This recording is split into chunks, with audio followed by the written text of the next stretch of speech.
Tuve 1000 razones por qué no atender el llamamiento de Dios en mi vida.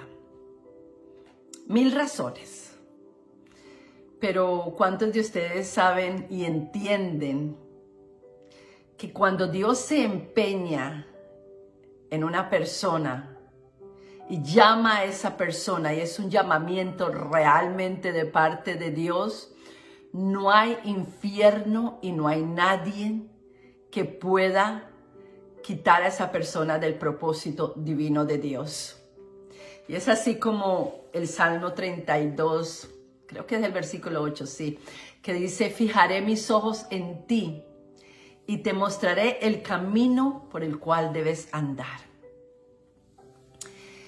Dios me llamó al ministerio hace 22 años.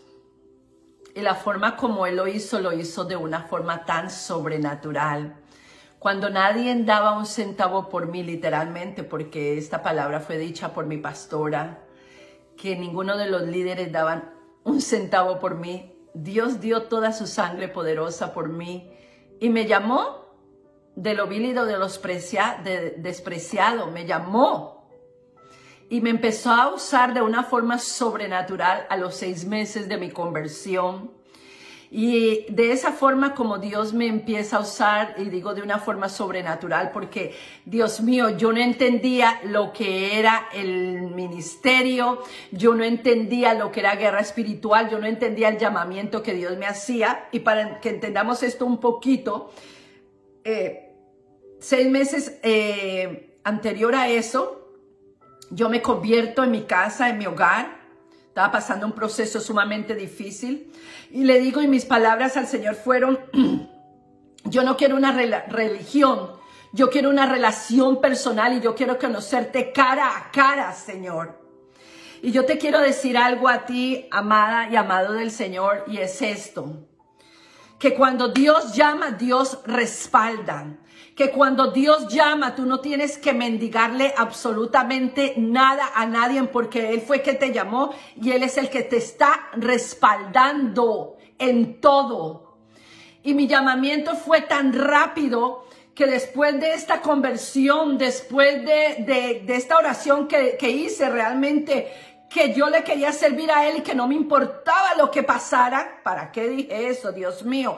Pero después de hacer toda esta confesión de fe, de todo lo que hice yo a solas con el Señor, en mi casa empezaron a suceder de todo lo que usted se pueda imaginar. Perdí trabajo, perdí mi hogar donde vivía, pero yo tenía este gozo y esta certeza de que si Dios me había llamado, Dios iba a hacer la obra completa en mi vida. Quiero decirles que el proceso fue bastante fuerte, fue bastante doloroso. El proceso fue wow. Yo me sometía a una iglesia, me sometía a unos pastores porque siempre entendí lo que era estar bajo autoridad y siempre quise estar bajo autoridad. Lastimosamente caí en un lugar donde tuve que conocer lo que era el celo espiritual, tuve que conocer lo que era el rechazo en la misma iglesia, tuve que conocer todas estas cosas porque en el proceso de que Dios me llama, me va moldeando para arrancar toda esa vieja naturaleza de Yane y darle una naturaleza nueva, la naturaleza de Cristo Jesús. Aleluya, gloria a Dios, ¿verdad? Por esos tratos de Dios que son tan fuertes y son como esos peldaños, esos escalones que vamos subiendo, y en el escalón está la hermanita que la llamaron a un ministerio pero nunca se cumplió el ministerio de ella y lleva 15, 20 años sentada en la iglesia. Esa es una de las hermanas que estaban en la congregación cuando Dios me llama. Los otros que son celosos, que no querían que yo estuviera ni en las células ni que fuera parte de su grupo. Entonces me querían desechar todo el tiempo. En este proceso yo estoy aprendiendo, yo estoy sometiéndome, estoy agarrando los cursos bíblicos, estoy haciendo todas estas cosas, pero era todo un conflicto, era todo una guerra. Y me acuerdo que en medio de todo eso y de mis principios de empezar yo el cristianismo, Dios utiliza a una mujer una joven la cual me dice, irás a naciones y continentes y barrios que nunca tus pies han tocado, ni siquiera has escuchado de ellos. Por ejemplo, uno de ellos era Salto de Guairá. Jamás en mi vida había visto yo Salto de Guairá. Bueno, me acuerdo que lo vi por una foto, pero yo ni sabía dónde era Salto de Guairá, y allí Dios me lleva a Guaira, me lleva a Argentina, me lleva, ay Dios mío, a Costa Rica, a Chile, a Nicaragua, a Panamá y a Paraguay. O sea, Salto de Guairá es en Paraguay. Y yo decía, Dios mío, gracias, porque esa palabra se cumplió. Y fue una palabra que me dio uno tras otro, como 12 a 13 personas que venían a predicar, me daban esa palabra. Pero en medio de que Dios me daba esa palabra, se levantaba el celo espiritual, se levantaba el celo ministerial, de que decían, como una mujer divorciada, madre soltera con 2 hijos, que no tiene literalmente ni dónde caer muerta, Dios la va a llevar a todas esas naciones, o Dios va a llevar a las naciones, o Dios va a hacer esto con ella.